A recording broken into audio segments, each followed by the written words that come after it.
Procès des viols de Mazan, Dominique Pellicot demande pardon et salue le « courage » de sa femme.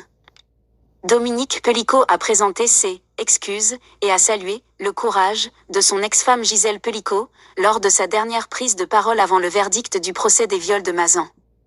C'était sa dernière prise de parole avant le verdict du procès des viols de Mazan, attendu jeudi. Dominique Pellicot a prié lundi sa famille d'accepter ses excuses, tout en saluant le « courage » de son ex-femme, Gisèle, qu'il avait droguée pendant une décennie pour la violer et la livrer à des dizaines d'hommes recrutés sur Internet.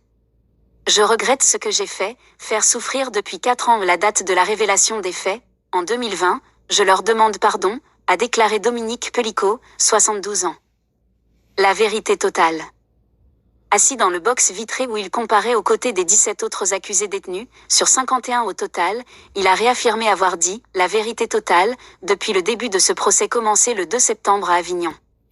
Il a également remercié la Cour qui a accepté qu'il puisse rester assis sur une chaise spéciale en raison de son état de santé fragile, ce qui a pu être interprété comme de la désinvolture, mais qui n'en était pas, a-t-il assuré. Il a aussi eu un mot pour son avocate, maître Béatrice Zavaro, qui lui a permis de ne pas lâcher la rampe.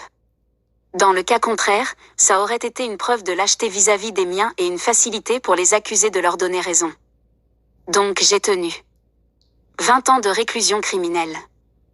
On m'a affublé de titres, j'ai plutôt l'intention de me faire oublier, a-t-il prévenu, estimant avoir une honte intérieure, j'ai une carapace que je me suis créée, sinon on meurt en prison, a poursuivi Dominique Pellicot.